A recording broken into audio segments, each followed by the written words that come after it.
So I kind of want to just talk about how you first got into home inspecting and just your story. Sure. So I spent 20 years in IT, and parts of it I loved, parts of it I hated. The parts that were good, I spent 5 years in Bermuda. I did a lot of work that... Wait, what were you doing in Bermuda? Data center work. Okay. I worked for a lot of the reinsurance companies that handle property casualty insurance. So, that translated into a lot of what I'm doing now. But it was fun. The work was challenging at a time, and I was learning a lot, and that's always a good thing. But after a while, the job became the same, doing the same thing over and over again, and not really feeling like it mattered. And so I left, got out of it completely. Now, simultaneously, for about 17, 18 years, my dad and I did home repair and remodeling. So we did this in Atlanta and in Memphis, Tennessee, where I grew up prior. But we did a lot of really cool project work. We took some mansions in Atlanta that were in foreclosure and completely gutted them and renovated them. Just kind of ridiculous work now when I look back on it, because it was the two of us, and that was it. So it was fun, and the work was tangible, and it mattered, and it made a difference. And I missed that. I missed being a part of something that I could see tangible benefit to. And so I started looking potentially at getting my GC here. And then I started doing some research, and I found out that there's like a GC on every street. It's Florida, right? Right. And I didn't feel like I was going to be able to make a real difference in that. It was going to be doing a lot of handyman work. And, I'm 45 now. So I didn't want to spend the next 10 years building something just to get to that point where I'm starting, And so I was talking to my dad about the whole situation, and he actually floated the idea with me of doing home inspection, because they were in the middle of selling their house in Atlanta to move down here. And I looked into it, and I just kind of fell in love with it. It basically encapsulates all of the work that I've done over the past 30 years, home improvement at home, little different projects, and huge projects. The schooling was great. I loved it. I spent about 3 months online for about 15 hours a day, just pouring through it. And, thankfully, because I had the background, it wasn't that difficult for me. And, then I jumped in both feet. It was a little rocky at first, as you're living off savings and savings starts to dwindle, you start questioning, what am I doing? Am I insane? But Jacqueline was a huge support. She was still working full-time as a teacher at that point. And she just said, I'd rather you be happy and us not have a lot of money than for you to be miserable and us to have money in the bank. I don't know if she was being honest or if she was just being hopeful, but right. No, I understand that. But it worked out. Yeah. I joined JTHS, and that was really kind of the launch. The amount of support that I got from various 100%. members was just huge. Yeah. So so that was it. So fast forward a couple of years, and now I've got a couple of guys working for me. We're starting another company. Details on that later. Okay. But yeah, just a lot of stuff going on, a lot of right moves, and a lot of luck. That's awesome. I know JTHS has been like I think it's sort of an underrated association sometimes for this area. Oh, for I mean, sure. Miami, it's the thing, but for this area, it's underrated. But we're such a tight knit group that the work you get from it can be tenfold. It's not just the work though; it's the relationship. Right. That's the biggest benefit that I've gotten from it, because even people that I would never have expected have referred tons of business to me. Insurance agent relationships, private insurance adjusters, mortgage companies, stuff that I didn't even know that was an avenue. They just call me out of the blue, and a lot of it's just, hey, I have somebody that's a friend or a friend of a friend that has questions. Can I patch them through to you? Mm-hmm. Sure. Who's been like the biggest support for you over there? Bill Mate.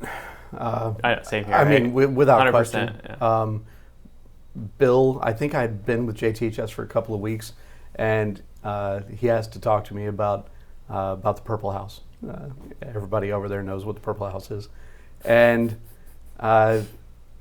there was an issue that he had a couple of people look at, and they weren't able to determine what it was. I got in there, and within about 15 minutes, gave him some recommendations, and we followed up. And then, ever since, he's been referring business like crazy. Pretty much all of the agents in Paradise, whenever they ask him, who do you want, he just gives them my number. So it's been a huge, huge blessing. And he's a good guy.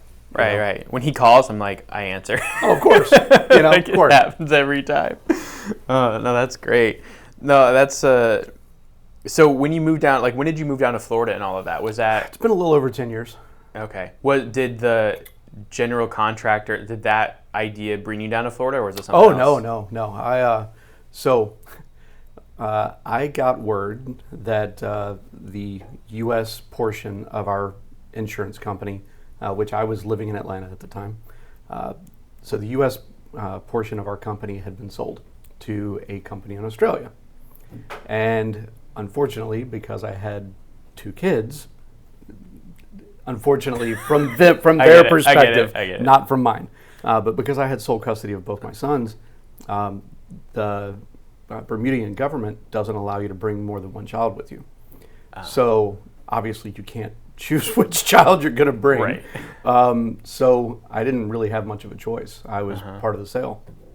And so, Australia just was not what I wanted it to be.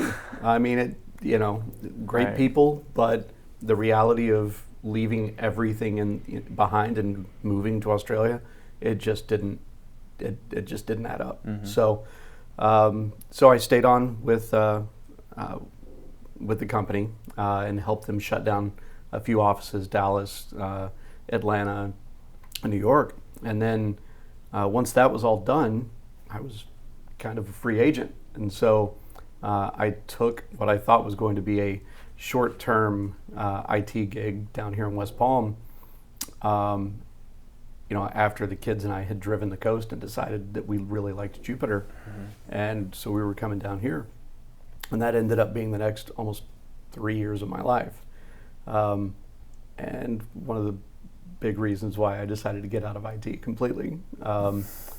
It basically encapsulated all the things that I disliked about the work. And so I left. It's interesting. Done. I actually have my degree in IT. I don't think I've used it once. It's funny. I use it more than I ever thought that I would. And one of the reasons is, when I started looking at inspection softwares, I wanted something high tech, up to date, with a lot of quick moving parts and a really good development team. And so I talked to a lot of people, and I ended up contacting some people that I knew. And, kind of a crazy happenstance there, but the software that I use is, just amazing. The team that's behind it is unbelievable. I can embed video into my reporting. I can do all kinds of things. And so cool. They're so open that I just go, hey, I have off-the-wall idea about doing something like incorporating 360 cameras. Love that. How much is it going to take to make that happen? And they run with it. So that's amazing. Yeah, it's good stuff. It's important to have a team on that side that you can partner with, because otherwise, we're all putting out paper reports. Right.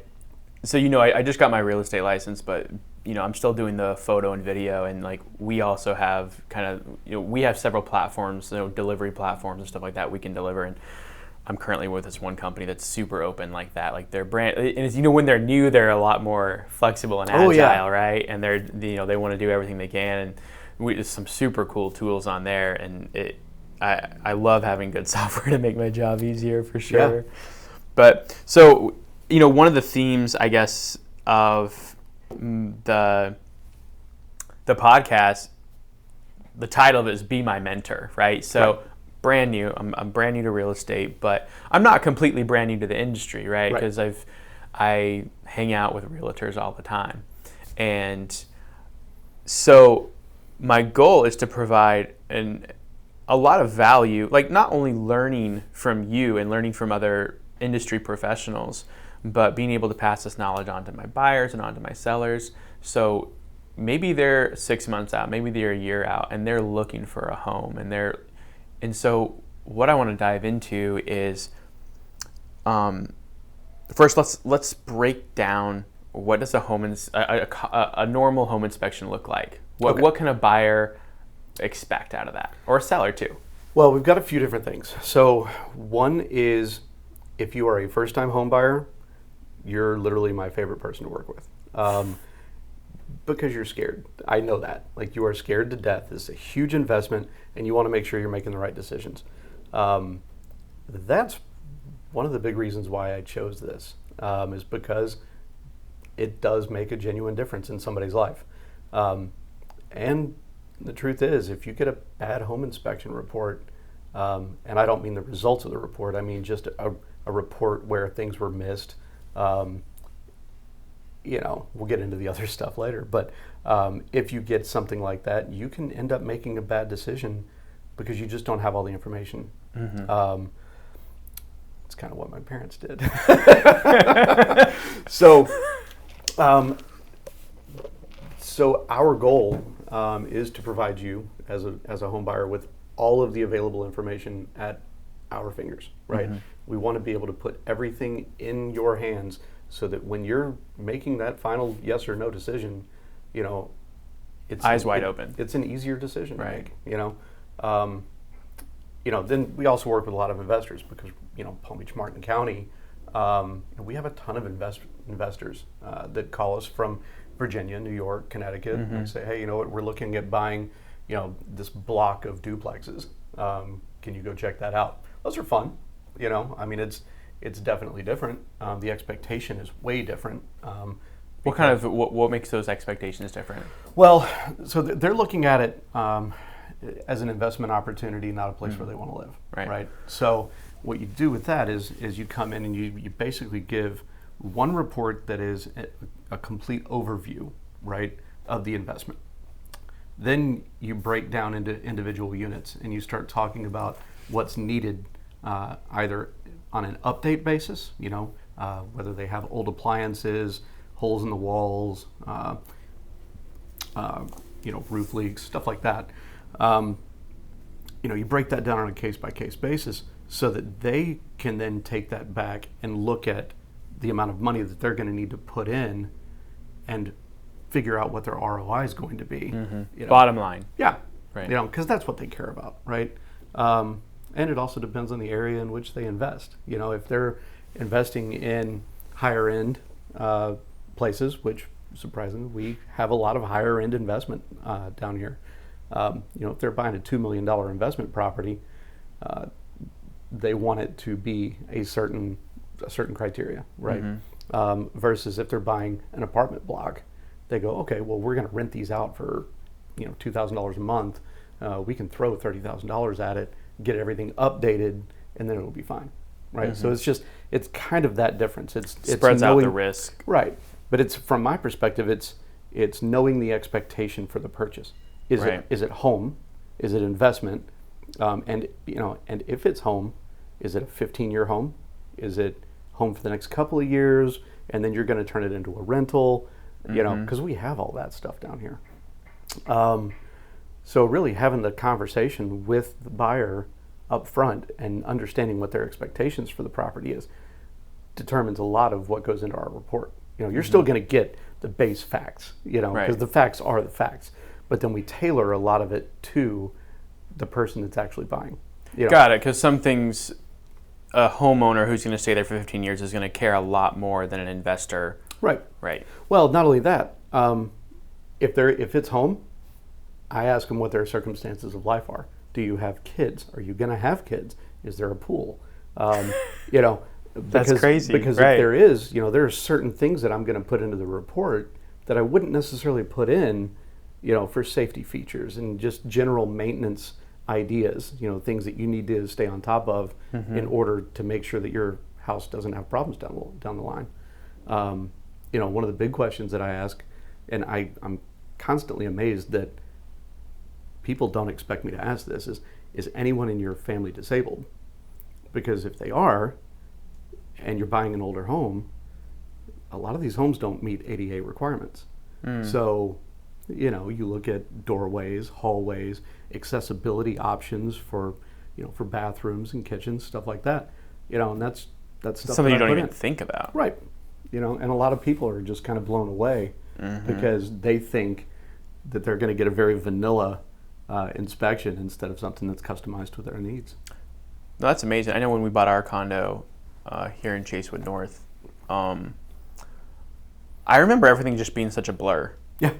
Like, we had a home inspector that was referred to us, and he did a good job, but I don't even remember any of it. We were just like, and I think that's to your point, a lot of fear and a lot of unknowns with home buying. Like, we're trying to figure out the mortgage process. Yeah. Like, we can't understand half of what this says.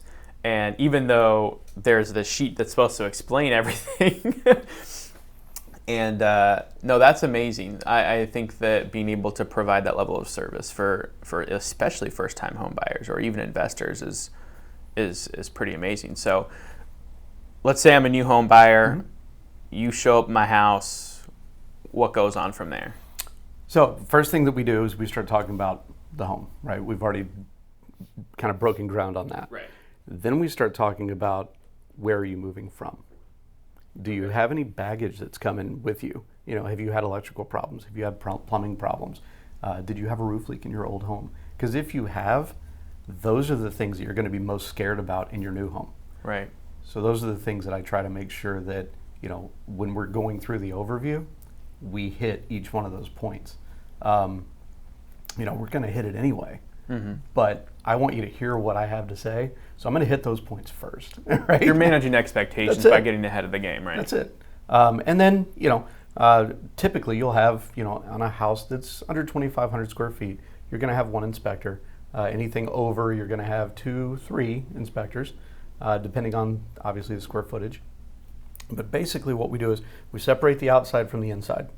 We're going to do a complete overview of the outside. We're going to look at, the accessible foundation. We're going to look at the wall covering, if it's wood, stucco, brick, whatever. We're going to look for settlement cracks. We're going to look for potential foundation issues. Wood rot. Wood rot's a big one. And then we're going to look at all of the windows, all the doors. Check to see if there's rot or just deterioration of any type in the door frame and the window frames.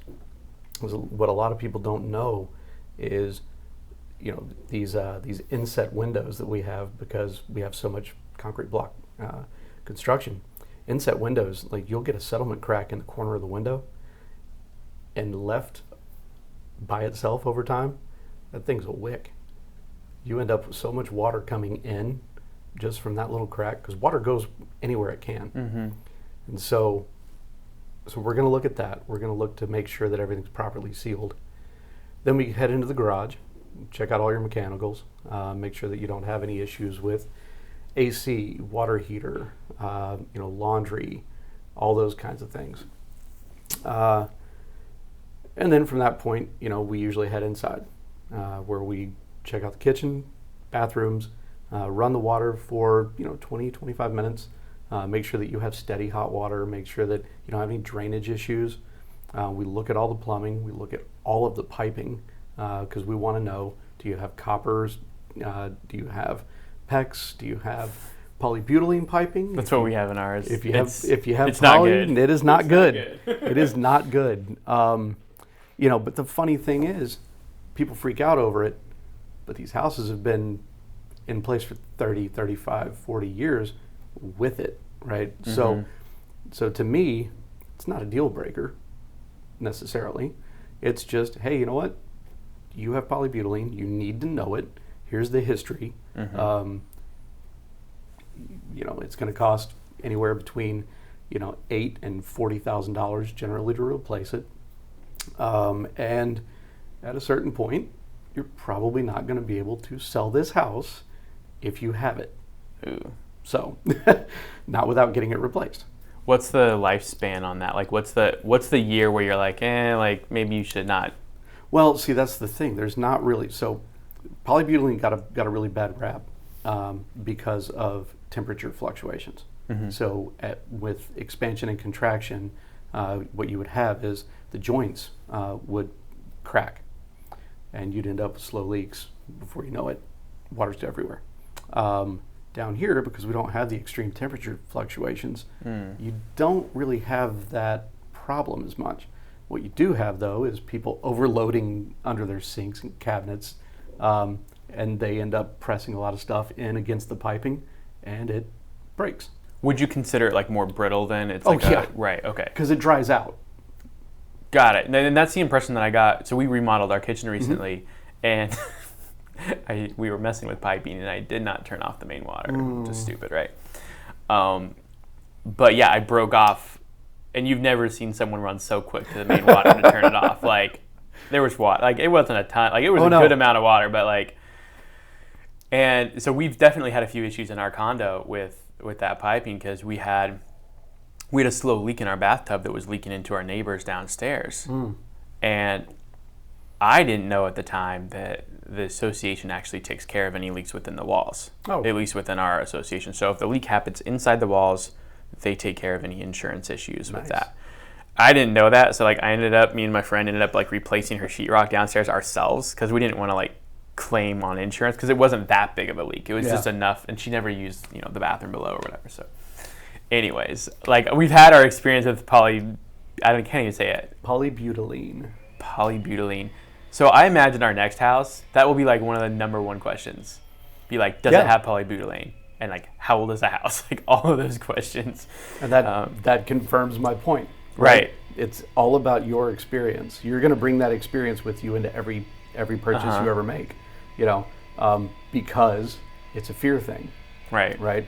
So, once we move past the piping, right, we get into the kitchen, we check all your appliances, make sure everything works, make sure that it's not at or near the end of its manufacturer's life, and then we look around, we look for any signs of any potential moisture intrusion, walls and the ceiling.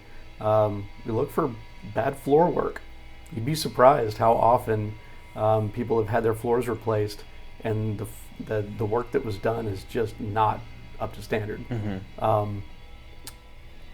And then from there, I usually head into the attic. Save the best for last. Make sure the sheathing looks good. Make sure that you have enough insulation. Ventilation. Ventilation is a huge thing. If you have an air handler mounted in the ceiling, which a lot of people do in the attic, we look for signs of microbial growth, mold. And then we just check to make sure that your airflow is solid. Then, last but not least, we do the roof. I've got a couple of drones. I'm going to talk about this. That I like to use. I've got a Mavic Mini now. Awesome. I love that thing. I would like to get one, but go ahead. So I try not to walk a roof anymore unless I absolutely have to. Some of them you just have to. There's too many nooks and crannies to be able to get a good view. But your standard roof is easily accessible. So take all the eye in the sky, blow up all the photos at home, and note any cracks or problems in the roof covering. That's pretty cool. Then you put it out. The only reason I don't have is the Mavic Air, right? What? It's the Mavic Air you said you had? Mavic Mini. The Mavic Mini. I think the only reason, other than I'm not ready for a new drone yet, is it's because when I do take photos with my photography company, like sometimes I'll get in these high rises, right? And even with the RC connection, the radio connection, I'll lose signal sometimes behind those big buildings. Yep. And with the Mini just being Wi-Fi, it's just Wi-Fi, right? Or does it have the RC? So it has both. Does it have both? Okay. That's something to consider then. I have For taken, before I did anything else, I took it on a test flight, right? So I live across the street from Jonathan Dickinson. Okay. I took it all the way out to Jupiter Island, standing in my driveway. How many miles is that? 4? 4? God, wow, that's amazing. I took it all the way there, and then I did a big loop from that point all the way around 2-3 miles into the park, and then all the way north, and then back around. And I still had 50% of my battery left. That's crazy. And that was like a 12-minute flight. Wow. So I don't think I've been brave enough to take it that far yet. Yeah, it's nice. Yeah, whenever, I cannot take it. I can go behind a big high rise. I think it's the high rises that give me problems because that I'll be really close. I'll be within like 600 feet and I'll still have issues because all that cement and all the everything just conflicts with it, right? So I love flying drones though. It's one of my favorite things to do. It is fun. It's a blast, and everyone gets like 95% of the people think it's cool. Yeah. And then you got another 5% like, what are you doing in my? I've had a couple threats, but I've had mine dive bombed by a couple of angry birds. I've gotten close. I was down at Vizcaya doing a shoot down in Miami, and they got that. I don't know if you've ever been to Vizcaya, but it's this beautiful, like really old boat or something. I don't know. It's some kind of structure, and I should know more about it, but I don't. And I was flying it one day, and just like, I don't know, 200 birds were just up in the sky with me. I have the footage, and it's just like, it's amazing, but I didn't get taken down. But anyways, back to home inspecting. What are, for a new home buyer or even a seller, because like I feel like as a seller, I want to know up front before I sell it, like I don't want this report coming back and have all these things that I didn't know about. I want to have the full thing. What are the most common things that could make a contract like not happen? Age-related issues, and the age stuff is the stuff that's relatively easy to resolve. So we do a lot of pre-listing inspections too, specifically for this reason. So you want to look at the age of your water heater, the age of your HVAC. Those are the things that are kind of major expenses that people don't really want to deal with if they don't have to. Especially when inventory is high and you've got somebody that said, you know what, I'm going to go ahead and spend $5,000 now and upgrade this stuff, versus somebody that didn't. Your buyers are more likely to go with the house that's been upgraded. Right. The place where I see a lot of people make mistakes is they try to paint the interior. They try to, redo cabinetry and stuff like that. That's a waste of time. Because you might get the wrong cabinetry for the person who wants to buy it. Exactly. And people that are buying older homes already generally have an idea of redoing it in their own image, So, for me, it's always the mechanicals. Make sure that that you don't have an outdated electrical service panel. No Federal Pacific, Challenger. If you have those brands, you should look into getting them replaced anyway, because they're outdated and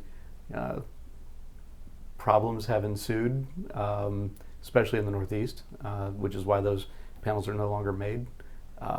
But they can be an impediment to the purchase. What's the cost of that? Generally speaking, if you've got a Federal Pacific 200 amp panel, generally speaking, it's about $1,200 to get it replaced. What were those panels called? Federal Pacific, Challenger, Sylvania, and Zinsco. I have a friend who's looking to buy in Port St. Lucie, and one of the things he saw a house that he liked. It probably won't be available by the time he's ready to buy or whatever. He's still a month or two out, right? Port St. Lucie is just going so gone. Crazy, right? But one of his questions was, and I remember when we were first looking for houses, one of our big concerns was the septic system. Yep. Tell me about, I want to know a little bit more about the septic system, like the age, the different kinds, at what point should you be concerned, all of that. So I recommend that everybody get a septic check, inspection at least once a year. It's going to run you a couple $100, but it's a lot better to pay that money up front than to have a problem and then have to come in and fix it. I use the same guy, Ernesto with Septic Environmental Services. They've been fantastic for a couple of years for me. And they will tell you exactly what it is, what it's supposed to be, why it's not that way, and what it's going to cost and take to fix it. They do everything from new systems, drain field repair. I mean, the thing is, septic systems have changed so much over, they've been in place here since, the 40s. They've changed so much over time that they've gone from just giant concrete buried block systems to now, like plastic tubs with a full drain field. I mean, it's so there's a lot going on with septic. I do not claim to be an expert, and I don't want to be. So this one house he was looking at was built in 2005. Okay. So it's close to 15 years old. And I've read, depending on what kind, 15 years is sort of the age where, but I've also seen where some septics are good for 30, 40 years, depending on how it's built. So mine is original to my house, 1972. So what is it, concrete? Yeah. Okay. And it's still going strong? Yep. Gravel drain field, and okay. Yeah. So it really just depends on the condition that it is in now. Yeah. So if he were to go look at that house, would it be it wouldn't be uncommon to have like an inspector come out and look at that drain and make sure it looks good? Not at all. So I normally, whenever I find that there is septic on site, I always recommend that they get, I can schedule it for them because I work with these guys all the time. But I always recommend that they get that inspection because, the most common thing is that it needs to be pumped out, which is going to cost $350, with any luck, you don't have any drain field issues, and that the tank's holding water well, and because that's what you want. If the tank's not holding water, then that means you've got seepage, and that's a problem. That's a big problem because that basically negates the entire purpose of the tank system. It's to separate ones from twos, if you know what I'm saying. Got it. Okay. So, it can be a real mess. But, the easiest way to find out what's on the report or what's going to be on, the buyer's report is to just get your own pre-listing inspection. That way, at least you come to the table knowing here are some things that are likely to show up, and you can have an honest conversation with people up front. A lot of times, it's your house. You think it's perfect, the truth is you get used to everything that's wrong. Well, that's what we do. Yes, yeah, you're right about that. But the other side of it is you have an emotional investment in your property, right? So, of course, you want to think that it's great, right? And it's kind of like when somebody tells you that your kid's acting up in class. You're like, well, it can't be my kid, like, well, what did somebody else do? It's kind of the same thing. You take that as kind of an emotional hit. Right.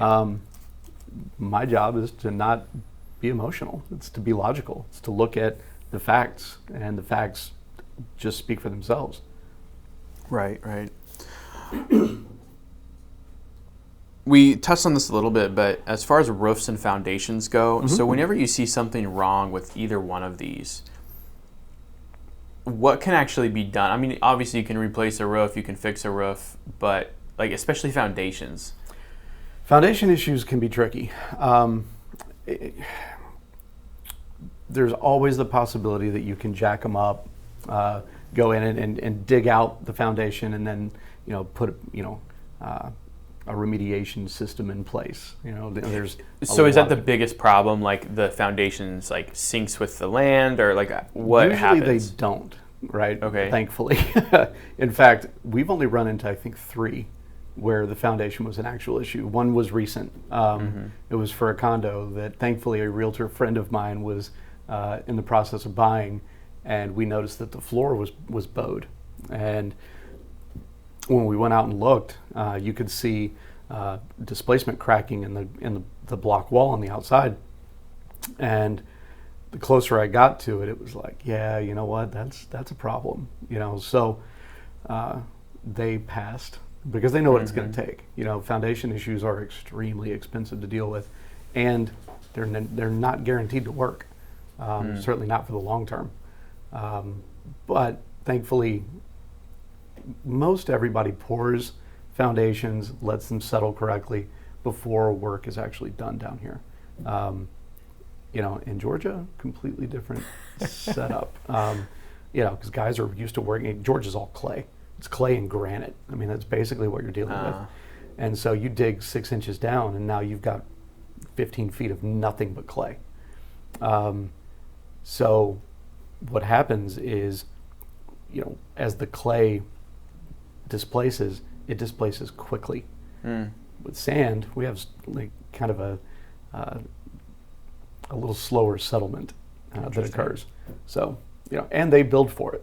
They know that they're going to have to dig down a certain degree and build that land up, especially coastal. Right.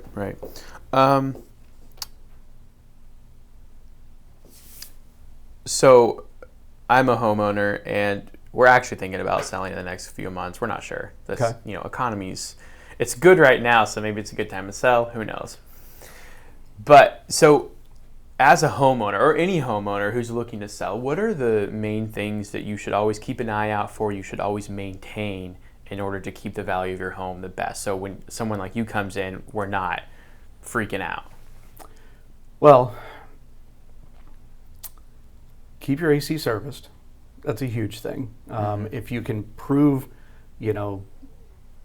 routine service records, that actually goes a long way. Okay. Because those kinds of things prove that you care about the things that are in your home. Do not overload your cabinets. It's maybe a pet peeve of mine, but a lot of times, damage occurs under cabinets because people just throw stuff under there. And so when it's... Even on the bottom ones. Oh, yeah. Because when it's overloaded, especially under sinks and stuff, when it's overloaded, you don't know if there's a leak. You don't know if there's a problem between the piping connection that goes from the sink into the drain. You just don't know. There's so much going on under there you can't see. Yeah. So it's stuff like that. Seal the windows regularly. At least once a year, go out and look to make sure that you don't have settlement cracks in the windows. And if you do, seal them up. What's the difference in damage that could do in a wood frame house versus a concrete house or CBS house? In a wood frame house, we've actually seen this recently, you can end up with the entire wall rotting out because slow seepage, right? The water wicks in, and you will never know that it's there until it's too late. And so you end up with a standard window size, but if there's a crack in the sill on both sides on the exterior, the water's coming in and it's being absorbed by all of the wood, insulation, whatever is there. It's absorbing that water. So you usually end up with a pretty significant mold problem. Versus concrete block, it presents itself a little differently. Usually you'll see the problem on the inside because it'll absorb into the drywall. Right. And so you'll see the drywall bubble. But either way, it's still a pain. Absolutely. This is interesting to me. I mean, you've done a lot of inspections in homes all over Jupiter and Palm Beach, I'm sure, and probably even up into the Treasure Coast. Oh, yeah. What are, I don't know, maybe you can't say, but like what are some areas or types of homes or just general things that a future buyer should like are there certain neighborhoods they should at least be wary of or stay away from? You know what I'm saying? Like maybe like this neighborhood just has really bad piping and just like you always have problems in this neighborhood, or you don't even have to get neighborhood specific, but just... So I will reverse answer your question. So it's hard to determine. So I always tell people that there's a big difference between a house and a home. When I'm doing an inspection, I can usually tell within the first 5 minutes whether it's been treated as a house or whether it's been treated as home. A home is something you care for and take proper care of over time. A house is just a thing that's, well, I don't really care, right? It is what it is. Unfortunately, in any given neighborhood, you're going to have houses and you're going to have homes. Some of them may have the same underlying issues, right? But it depends on the ownership, whether or not that's a good place to buy. Okay, that makes sense. So that's a huge part. But then, you've also got, new construction. You've got builders that are coming in here that are putting, 400 or 500 houses a year up and more. Port St. Lucie is blowing up right now. And now you've got Westlake blowing up. We've done work, for new construction in both of those areas. I will say the stuff that I've seen in Westlake is unbelievable. Absolute attention to detail. And we've been a part of the entire building process. So all the way from the foundation pour up through the finished product, and it's impressive. Those people really are taking their time. The demand, unfortunately, is so high in Port St. Lucie because the price point's lower that, people are building stuff to get it done. And when that happens, some of the finishing work isn't done as well as you would want it to be. The builder knows that they're going to give a warranty of a year, right? And so when it comes down to crunch time, it's, we've got a deliverable date. Let's just hurry up and get it done and get the people moved in. We'll address the other issues later. There have been some significant problems with that in North Palm. There have been a couple of communities that have definitely dealt with some problems. There's been some issues in Port St. Lucie as well. One of the builders, I guess, when they originally had all of the property lines surveyed and everything was done, that was great. But then somebody flipped the map and they incorrectly poured the foundations. So, yeah. It's not a small mistake. So one person's home is 2 feet inside another person's property line. And so, yeah, so they're having to go, and this is not like, end of the world stuff. Right. But at the same time, it creates a lot of legal issues more than just... Man. Wow. Yeah. So, that's the kind of stuff, that I see. I wanted to talk about, because I know this is something that home inspectors push quite a bit, and it makes a lot of sense to me. Pre-listing inspections. Yeah. Let's talk about that, like benefits, why, and as a realtor, how do I, because to me that seems like a very important thing. If I'm going to list something for somebody, getting everything out in the open and clear, knowing what's wrong with it up front, makes my negotiating position a lot better, I would think. Well, does it?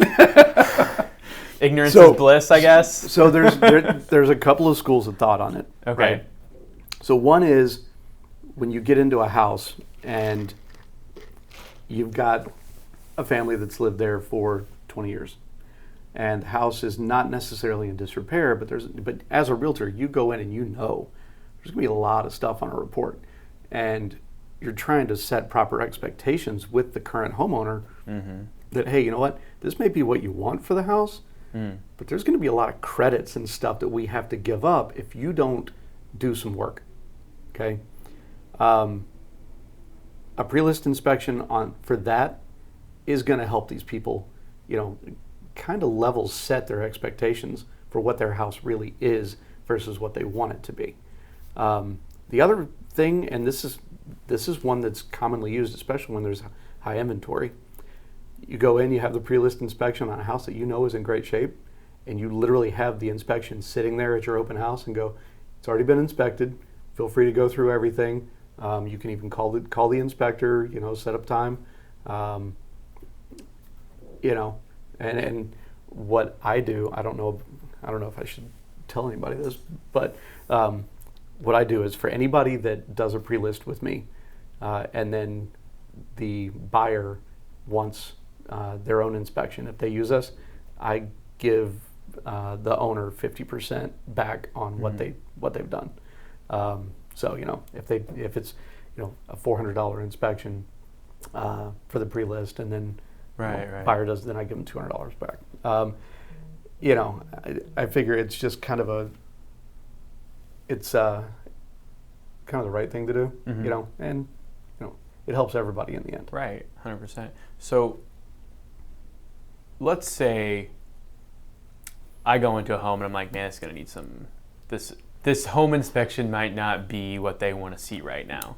Mm-hmm. What are some just visual things that I can pick up right away that I'm like, look, before we get a pre-listing inspection, let's get these obvious things fixed right?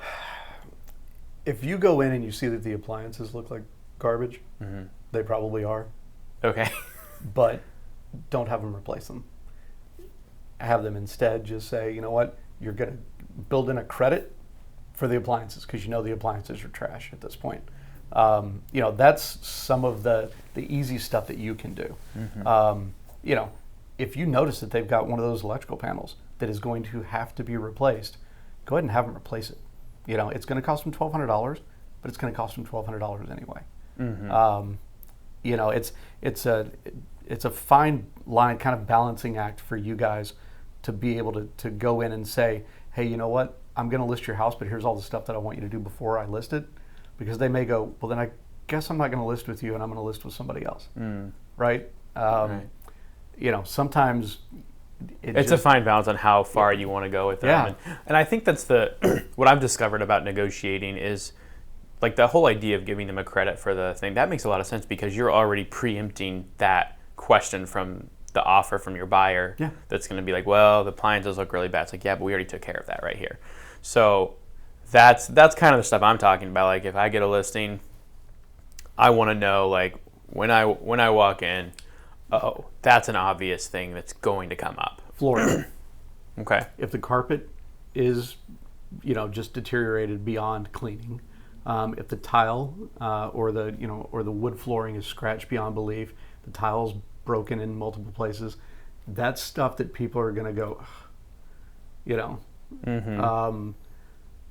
it's really a lot of the visual stuff, but it's the stuff that sets people, it puts their mind in motion of, ooh, I could put this in here.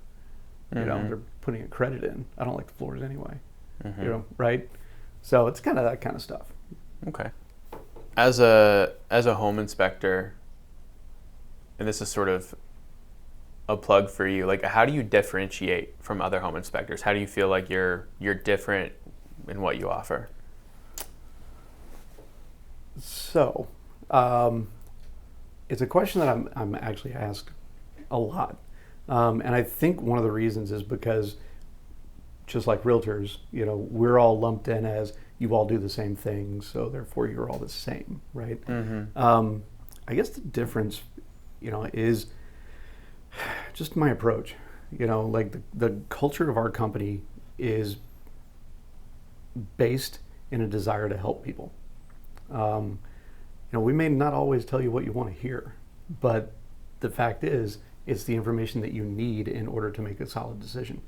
And we try to build relationships. It's not just a transactional business. I want people, and I still have people calling me from 2 years ago that have questions on the feasibility of doing something different with their house. Who to call for AC repair, who to call for, stuff like that. And that is the biggest reason why I got into this, is to be a resource. And it's fun. That's the other part about it. I enjoy this a lot. And I've made some really great relationships as a result of this. But when it comes down to the end of the day, like when I deliver a report, that's the beginning of our relationship, not the end. To me, that's when the work starts because I know you're going to have questions. And what I always ask everybody to do is, yes, we've done the overview, right? We've done the walkthrough, we hit the high level stuff.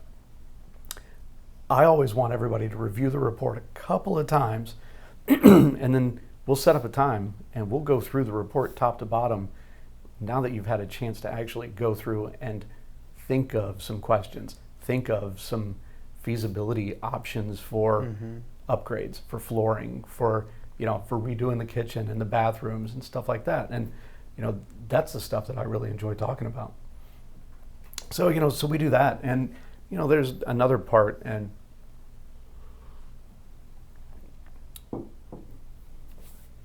I think because I've seen it, anything in a house can be repaired.